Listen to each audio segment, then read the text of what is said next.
नईम साहब बहुत शुक्रिया। अस्सलाम वालेकुम सर। सबसे पहले तो ये ज़रा मियाँ साहब के हवाले से फरमाइए, वापस आ रहे हैं, क्या स्टेटस होगा इनका? जेल जाना होगा उनको या नई कानून साजी के बाद आप समझते हैं कि उनके लिए रास्ता बिल्कुल साफ हो चुका है? गो कि आप अनदर हैंड पे देखें तो वहाँ पे ये क्लैरिटी के साथ वो कह रहे हैं कि वो कानूनी रास्ता या कानूनी जो भी पेचीदगियाँ उसका सामना करने के लिए भी तैयार हैं। आप बताएं स्टेटस क्या होगा?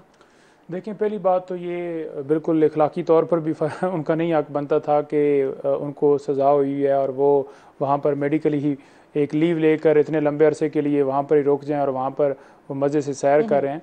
दूसरी तरफ अगर देखा जाए उन्होंने वापस आना है तो पहले जो उनको सज़ा हुई है वो उन्होंने अदालतों में उसको जो है डिफेंड करना है, और उसके बाद अगर अदालत फ़ैसला करेगी, उनको बरी करती है, तो दैन वो इलेक्शन की तरफ जाएंगे। और अगर अदालत फ़ैसला करती है तो फिर डेफिनेटली वो जा सकते हैं। इसके ऊपर तो कोई दो राय नहीं है। ठीक। अच्छा सर, अब जरा मैं पीटीआई के हवाले से बात कर लेती हूँ। ये पीटीआई को जो चेयरमैन पीटीआई को सजा सुनाने वाले हैं जज हुमायूं दिलावर साहब, इनके बारे में अभी थोड़ी देर पहले हमारे पास इत्तला आई कि उनको ओएसडी बना दिया गया है।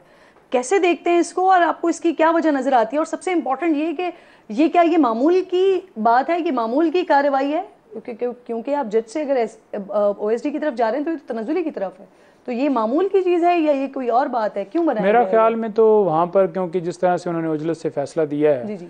तो उनको साइड पिक किया गया है कि वो अब डिस्ट्रिक्ट कोर्ट में ना बैठें, क्योंकि वाज़े तौर पर सुप्रीम कोर्ट ने भी कह दिया। उनके खिलाफ तो कोई दरखास्त भी नहीं है, तो ये दरखास्त तो उनके खिलाफ गई थी ना कि ये केस ना सुने, और वो उन्होंने खारिज कर दी थी और ऊपर भी भिजवाई गई थी हाई कोर्ट में।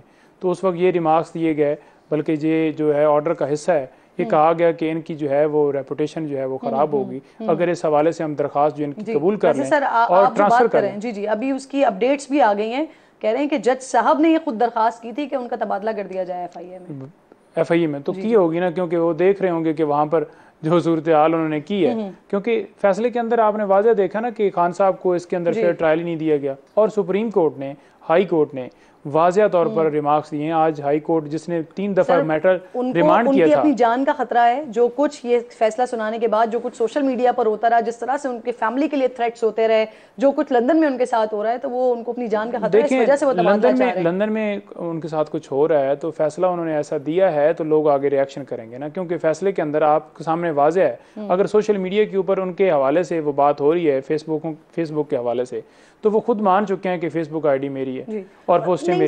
नहीं सब वैसे मैं आपकी पर्सनल ओपिनियन इस पे जानना चाह रही हूँ, क्योंकि ये फैसला एक वाहिद पाकिस्तान की तारीख का ऐसा सख्त फैसला नहीं हो गया कि जिससे जो है वो जमीन और आसमान के खिलाफे हिल जाए। सर, ऐसे तो बहुत सारी सियासी जमातों के लिए इतने सख्त फैसले आते रहे, लेकिन ये वाली सिचुएशन तो कभी नहीं हुई।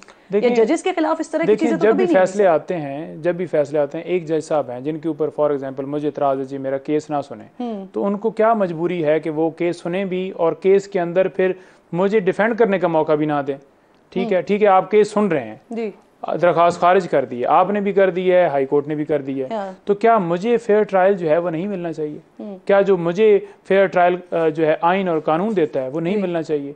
जब मुझे फेयर ट्रायल नहीं मिल रहा तो फिर ऐसी रिएक्शन आएगा। एविडेंस के हवाले से हमने 42 समातें हुई हैं सर, 42 साल चला है मामला, 42 समातें हुई हैं। मैंने लास्ट डेट के ऊपर भी आपको बताया कि समातें जो हुई हैं उसमें खान साहब के ऊपर क्योंकि कातलाना हमला हुआ था, हमने रीज़न दी कि वो एक तो मेडिकली उनको एग्जेम्प्ट किया जाए, और दूसरे नंबर पर कि जब वो आएंगे तो डिस्ट्रिक्ट कोर्ट में पेश नहीं हो सकते, और क्योंकि कातलाना हमला उनके ऊपर उधर हुआ और यहाँ पर भी आए रोज़ मर्डर होते थे डिस्ट्रिक्ट कोर्ट में, तो हमारी तो सिर्फ यही इस्तदा थी, और वो आपके सामने रिजल्ट भी है। जी सर, अपने पास है नईम पंजोता साहब /PTI वकील को हटाकर सिर्फ एक बतौर वकील मुझे सिर्फ मुख्तसरन बताइएगा मियाँ साहब का स्टेटस क्या होगा, ताकि मैं निहाल साहब से फिर उसके लिए पूछूं। देखिए, मियाँ साहब जो हैं वो सजा याफ्ता हैं, वो जेल जाएंगे, बिल्कुल जेल जाएंगे, और उसके ऊपर मेरी तो कोई राय नहीं है, क्योंकि वो सजा याफ्ता हैं, तो कैसे वो जो है। सर, मैं बतौर वकील आपसे आप पूछ रही थी। निहाल हाशमी साहब, सर फरमाइएगा, गो के शहबाज शरीफ साहब भी इस बात के बारे में बता चुके हैं, मेंटली तौर पर आप लोग इस बात के लिए प्रिपेयर हैं? मियाँ साहब वापस आते हैं क्योंकि सजा याफ्ता हैं, क्योंकि मफरूर हैं, तो उन्हें खुद को अदालत के सामने सरेंडर करना होगा, जेल जाना होगा। सर, स्ट्रैटेजी क्या बनाई हुई है आप लोगों ने? किरण, इसमें 2 सवालात हैं। एक में जी वो ये कि मियां मोहम्मद नवाज शरीफ बेल्ड आउट होके गए हैं बाहर, तो ये अब देखना होगा जज की सवाबदीद पे है कि वो बेल बरकरार है या वो बेल कैंसिल हो गई। अगर बेल बरकरार है तो फिर वो जेल नहीं जाएंगे, और अगर वो समझते हैं कि नहीं उन्हें फ्रेश ग्राउंड पे आना चाहिए तो फिर जेल जाएंगे। और जेल जाना कोई नई बात नहीं है, सुन लेना, इससे पहले मियां साहब 12 जेल जाते रहे, खुद भी गए हैं, अपने बच्ची के साथ भी गए, अपने खानदान के साथ भी गए, वो सालों जेल में रहे और उन्होंने उफ नहीं किया। जेल जाना कोई बड़ी बात नहीं और पहली बात नहीं है हमारे लिए। सर अब के लिए स्टेटस बता देना, अब आएंगे तो क्या जेल जाएंगे, क्या करेंगे, आपकी क्या स्ट्रैटेजी है PMLN की? ये स्टेटस वो जज साहब बताएंगे और जिनके सामने वो केस पेश होगा कि क्या उनकी बेल बॉन्ड स्टैंड करती है और इट हैज बीन फॉरफिटेड। अगर स्टैंड करती है तो फिर वो जेल नहीं जाएंगे, और अगर फॉरफिट हो गया है तो शायद जाती मचल का एक फ्रेश, यानी आप कह रहे हैं कि मियां साहब अपने आप को कानून के सामने पेश कर देंगे और कानून और जज साहब इस बात का फैसला करेंगे। आप ये कह रहे हैं कानून के सामने पेश कर दिए जाएंगे। वो तो इश्तिहारी हो चुके हैं ना, अदालत से तो इश्तिहारी हो चुके हैं, क्योंकि बेल वो लेके इजाजत गए थे और उसके बाद वो वापस नहीं आए तो वो इश्तिहारी हो गए। सागदार भी तो इश्तिहारी थे, पर उनको भी तो जमानत मिली, फिर वो भी इश्तिहारी हो या ना हो, पाकिस्तान में ये एक डेफिनेट सी बात है। This is the only discretion of the जज। कानून कहता है कि ये जज की डिस्क्रेशन है। तो आप कह रहे हैं कि ये पेश कर देंगे अपने आप को, मियां साहब अपने आप को पेश कर देंगे कानून के सामने, फिर कानून डिसाइड करेंगे कि हमने पहले भी आईने पाकिस्तान के आगे अपने आप को सरेंडर किया, आइंदा भी करेंगे इंशाल्लाह। ठीक है सर, आगे आ जाएं जरा पीपल्स पार्टी के हवाले से। आज तो उनका CC का इजलास हो गया, वहां पर 90 रोज में इलेक्शन के हवाले से बात हो गई।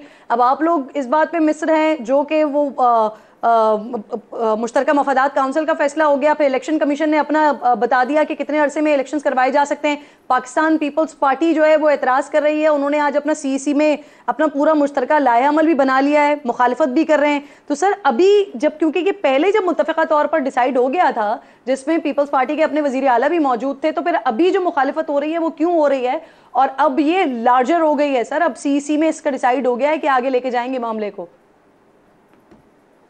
किरण बीबी, एक बात बताएं, क्या पीपल्स पार्टी के दोस्तों को नहीं मालूम था जब CCI में सेंसस की रिपोर्ट पेश की गई थी? सबको पता, इट इज ऑब्वियस कि जब कोई नया सेंसस होता है तो उसके बाद नई हल्का बंदी यानी कि डिलिमिटेशंस होता है, और होना भी चाहिए। अब मैं कराची में रहता हूं, हम सबसे ज़्यादा वसाइल हमारे यहाँ के इस्तेमाल होते हैं पाकिस्तान के लिए, तो हमें आबादी के लिहाज से नुमाइंदगी भी पार्लियामेंट में उतनी ही मिलनी चाहिए। इसी तरह बलूचिस्तान के लोग हैं, अगर हमारी वसाइल से कम हमें मिलेगा तो हमारे साथ नाइंसाफी है। तो ये एक आईनी प्रोविजन है। ये सारी चीजें हम जानते हैं। पूरी नुमाइंदगी हो ना कि अभी ये पहली बार तो नहीं हुआ। देखिए, इससे पहले मोहतरमा की इंसिडेंट के बाद इलेक्शन 1.5 महीना आगे गया था। जी सर पीपल्स पार्टी का मौक़िफ़ ये है, और हो भी नहीं सकता ना सर, हाउस मुकम्मल नहीं है, सीट्स में तब्दीली होनी नहीं है सर, हल्का बंदियां नहीं होनी है, और वो सवाले से कह रहे हैं जो वोटर लिस्टें हैं वो सवाले से कह रहे हैं कि ये जल्दी हो सकती हैं, अगर स्टाफ बढ़ा दिया जाए तो ये सारा काम जल्दी हो सकता है, उसके लिए 4 महीने 5 महीने पे जाने की जरूरत नहीं है। तो इसलिए जो इजलास में फैसला हुआ है उस पर जाते हुए 90 डेज में हो सकते हैं इलेक्शंस। ये इलेक्शन कमीशन से ये सवाल पूछा जाएगा तो ज्यादा मुनासिब होगा, क्योंकि हम इलेक्शन नहीं करा रहे हैं। हम तो इसी तरह के हैं जैसे पीपल्स पार्टी है, हम आउट ऑफ द गवर्नमेंट है, हम भी उसी तरह से मुकाबला करेंगे, उसी तरह से आवाम के दरमियान जाएंगे अपने मंशूर के साथ, अपने काम के साथ। लेकिन सर जो कॉन्ट्रडिक्शन है ना सर, जो कॉन्ट्रडिक्शन है वो ये है कि आप दोनों इत्तेहादी रहे हैं, हुकूमत आपस में शेयर करते रहे हैं साथ साथ 16 महीने, और अब जो है वो मसला ये आ गया है कि आप इलेक्शन कमीशन के फैसले पर मुत्तफिक हैं कि जब इलेक्शन कमीशन करवा दे इलेक्शन आप लोग इलेक्शन में चले जाएंगे। लेकिन पाकिस्तान पीपल्स पार्टी इस पर एतराज उठा रही है और वो कह रही है कि 90 डेज के अंदर ही होना चाहिए। ये सियासी इत्तेहाद नहीं रहा है हमारा। पीपल्स पार्टी PDM से बाहर थी। ये हमारा जो इत्तेहाद था वो इक़्तिदार और ये गवर्नमेंटी इत्तेहाद था। तो उनका अपना मंशूर है, उनके अपने प्लान है, उनके अपने पॉलिसी है, हमारे अपने पॉलिसी तो फैसला किया ये था दायमी कोई इत्तेहाद नहीं था। फैसला तो गवर्नमेंट में हुआ था। इमरान खान की जो नाकिस पॉलिसी थी उसके खिलाफ, ये PTI के नाकिस पॉलिसी के खिलाफ भी इस फैसले का हिस्सा थे ना सर, तो अब इख्तिलाफ क्यों कर रहे हैं? नहीं, इख्तिलाफ हम नहीं कर रहे हैं, ये तो इलेक्शन कमीशन का डोमेन है, वो जिस तरह से चाहे इलेक्शन करवाएं। मैं आपके खिलाफ की बात नहीं कर रही हूँ, आपके साथ जिनका इत्तेहाद था, जो इस फैसले का हिस्सा थे, वो अब इत्तेहाद के बाद इख्तिलाफ कर क्यों रहे? इत्तेहाद खत्म हो जाने के बाद ये सवाल तो आप उनसे पूछे। देखिए जी, हमारा डोमेन नहीं है, वो हमारा डोमेन नहीं है, ये इलेक्शन कमीशन बता सकता है।